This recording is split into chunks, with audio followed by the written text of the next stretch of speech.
औज़ु बिल्लाहि मिनश शैतानिर रजीम बिस्मिल्लाहिर्रहमानिर्रहीम।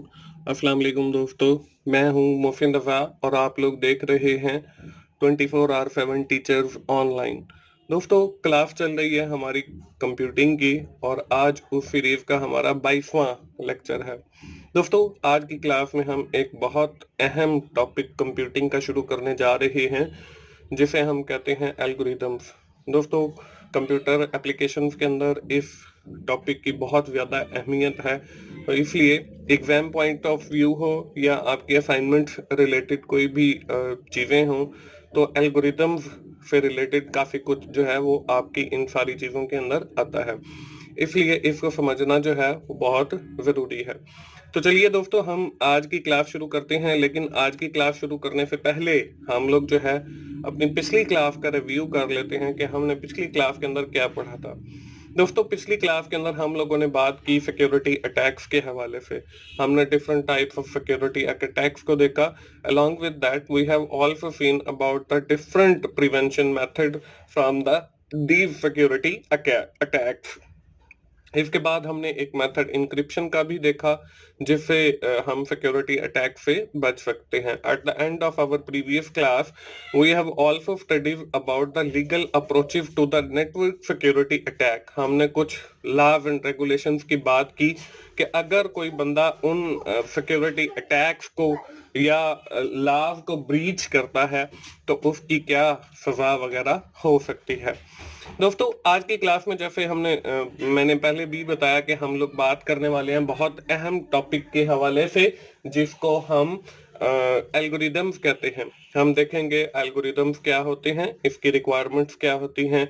हम ये भी देखेंगे कि इसकी हिस्ट्री यानी एल्गोरिदम्स की इब्तदा कहाँ से हुई, इसके हमें फवाइद क्या हासिल है, और इसके साथ हम लोग कुछ एल्गोरिदम से रिलेटेड कॉन्सेप्ट्स हैं उनको देखेंगे। तो चलिए दोस्तों, हम आज की क्लास शुरू करते हैं और सबसे पहले ये देखते हैं कि एल्गोरिदम्स बेसिकली होते क्या हैं। एल्गोरिदम्स की डेफिनेशन आपको स्क्रीन के ऊपर नजर आ रही है। It is basically the sequence of steps to solve a problems. Algorithm जो है वो एक सीक्वेंस ऑफ स्टेप है किसी भी मसले के हल के लिए। दोस्तों, हमें ये तो पता चल गया कि it is basically the sequence of steps to solve a problem. हम ये भी देख लेते हैं कि एल्गोरिदम्स की रिक्वायरमेंट्स क्या होती हैं। तो आपको 4 रिक्वायरमेंट्स जो हैं एल्गोरिदम से रिलेटेड वो नजर आ रही हैं। इसमें पहली जो है order, sequence of step, unambiguous, not multiple meaning, pretty cartoon. तो ऑर्डर सीक्वेंस मैंने आपको पहले भी बताया, बल्कि एल्गोरिदम्स की डेफिनेशंस में भी लिखा हुआ है कि it is basically the sequence of step, कि ये लगातार मतलब स्टेप्स होंगे। अनएम्बिगुअस का मतलब यहाँ पे ये है कि इसमें कोई चीज जो है वो छुपी हुई नहीं होनी चाहिए, उसके मल्टीपल मीनिंग नहीं होने चाहिए। जैसे मैं कह देता हूँ कि प्रिटी कार्टून।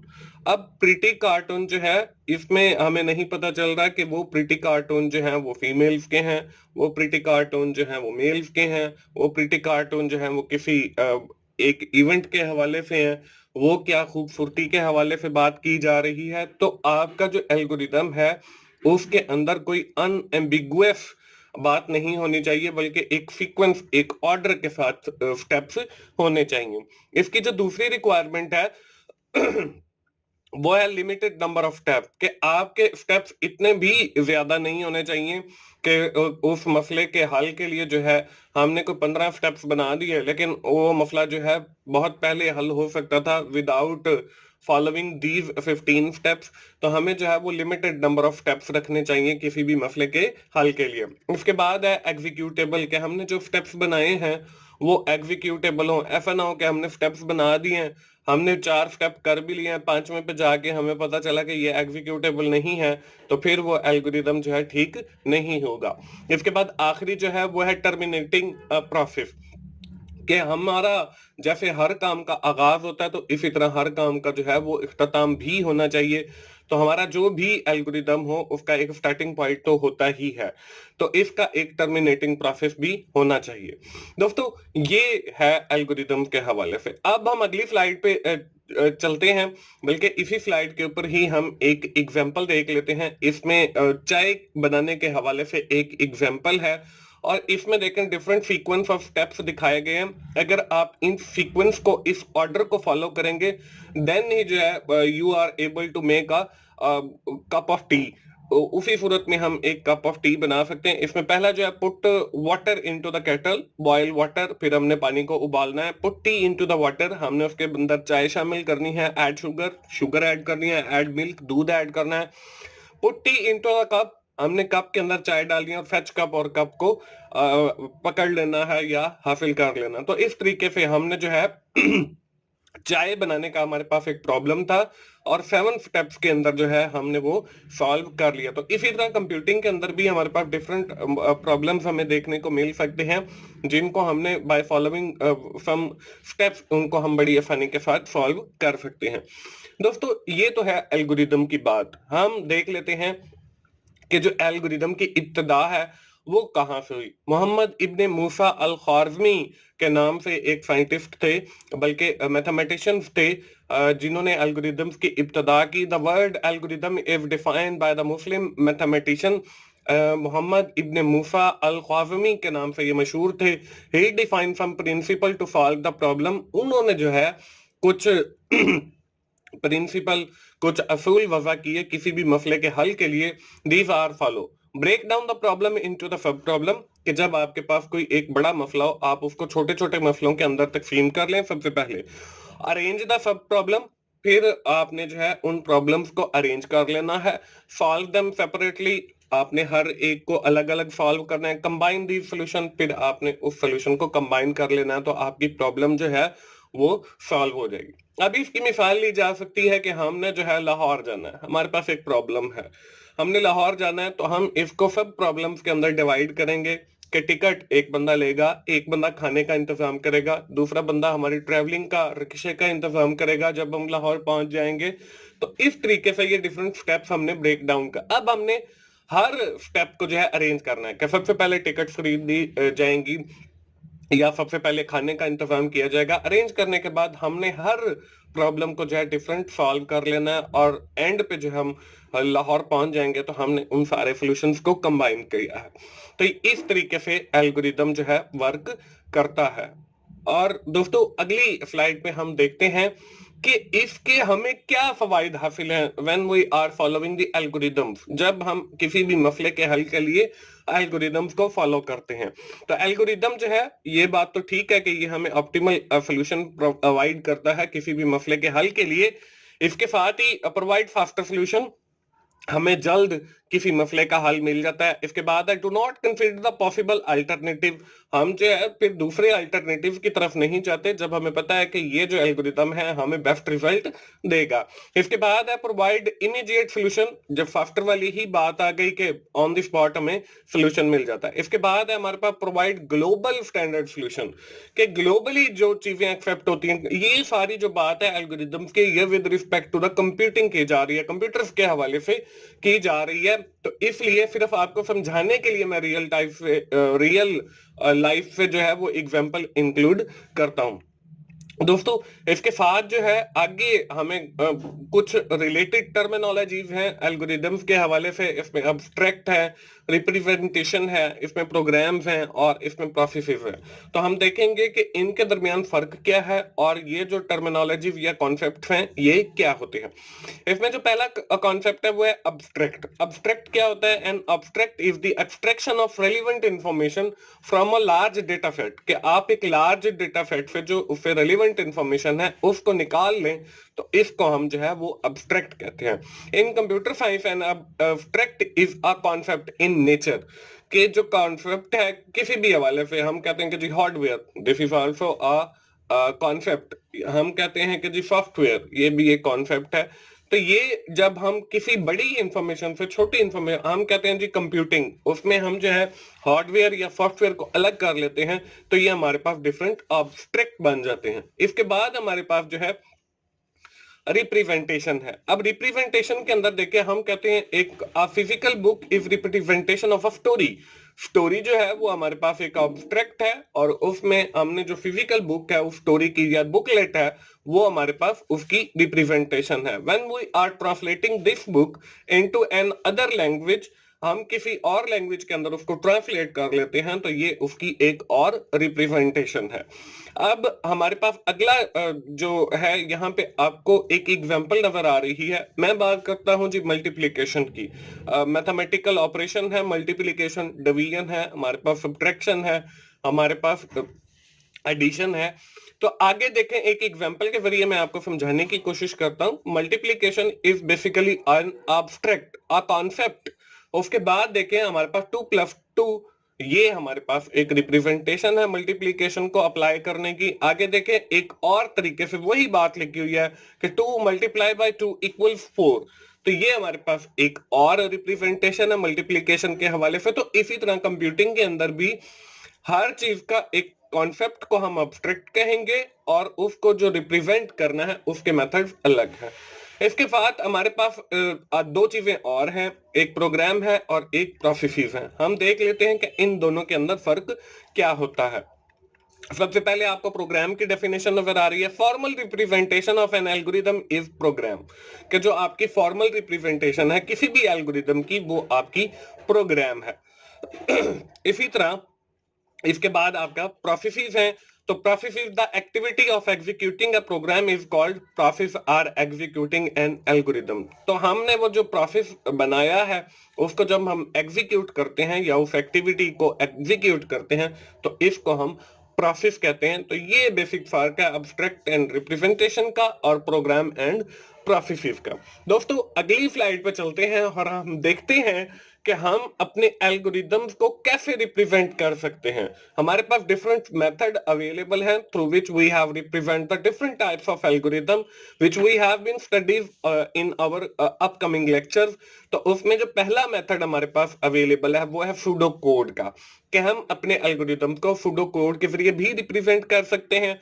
उसके बाद हमारे पास फ्लो चार्ट्स अवेलेबल हैं, फ्लो चार्ट्स के थ्रू भी हम जो है अपने एल्गोरिदम को रिप्रेजेंट कर सकते हैं। इसके बाद अगला जो मेथड है वो एक्चुअल कोड का है, क्या हम एक्चुअल कोड के जरिए भी किसी एल्गोरिदम को रिप्रेजेंट कर सकते हैं। हम अभी जो है for the time being pseudo code से इब्तदा करेंगे और इंशाल्लाह हमारे कमिंग लेक्चर के अंदर हम फ्लो चार्ट के ऊपर भी बात करेंगे और एक्चुअल जो कोड है फॉर रिप्रेजेंटिंग द एल्गोरिदम उसके ऊपर भी बात करेंगे। तो हम देखते हैं सूडो कोड।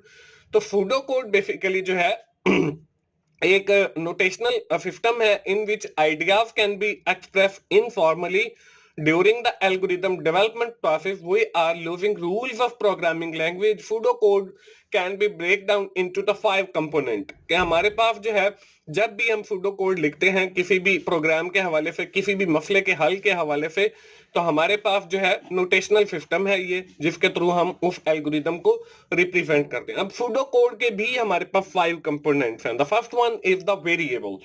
वेरिएबल क्या होते हैं? Variable have a name, data type and a value. This is location in memory associated with each variable. हमारे पास ये कुछ नाम होते हैं जो हम चीजों के रख देते हैं, उनको हम वेरिएबल्स कहते हैं। That can be vary to vary, ये वेरी करते रहते हैं, वेरिएबल है ही इसी चीज का नाम। दूसरा जो है वो है असाइनमेंट। अब असाइनमेंट भी एक बेसिकली ऑपरेटर है। Assignment is physically act of placing the value into the variable. अब यहाँ पे आपको एंड पे येलो कलर सेट इक्वल्स 5। अब जब एक इक्वल हम लगाते हैं इट मींस कि we are using the assignment operator to assign a value to the variable. यहाँ पे देखें 5 जो है ये हम असाइन कर रहे हैं टू द वेरिएबल सेट, जिसका नाम जो है वो सेट है, तो उसको वो 5 जो वैल्यू है वो असाइन हो जाती है। इसके बाद हमारे पास जो थर्ड कंपोनेंट है वो हमारे पास है इनपुट और आउटपुट का। Use to get input and output. अब जो आउटपुट है वो हम या तो डिस्प्ले करवाने के लिए यूज करते हैं या प्रिंट के लिए। जो इनपुट है वो रीड करते हैं या गेट करते हैं या इनपुट करते हैं। तो ये हमारे पास इनपुट आउटपुट भी होता है जब हम कोई भी एल्गोरिदम बना रहे होते हैं। इसके बाद चौथे नंबर पे सिलेक्शन है। Selection construct allow for a choice between performing an action and skipping it. हमारे पास डिफरेंट सिलेक्शंस के मेथड अवेलेबल हैं। इफ एल्स का मेथड भी हम यूज करते हैं। अभी थोड़ी देर में मैं आपको इससे रिलेटेड एक एग्जांपल भी दिखाऊंगा। फॉर द टाइम बिंग मैं आपको सूडो कोड के डिफरेंट कंपोनेंट्स के हवाले से बता रहा हूँ। इसके बाद हमारा जो आखिरी है वो रिपीटेशन स्ट्रक्चर है। तो किसी भी चीज को आपने रिपीट करना है, यानी कि बार बार करना है कंप्यूटर के अंदर, तो उसके लिए हम लोग लूप्स यूज करते हैं। लूप्स जो है वो भी हमारे पास डिफरेंट अवेलेबल हैं। व्हाइल लूप है, फॉर लूप है, या डू व्हाइल लूप है। तो ये भी जब हम सुडो कोड करेंगे तो उसमें मैं आपको लूप्स का यूज भी बताऊंगा।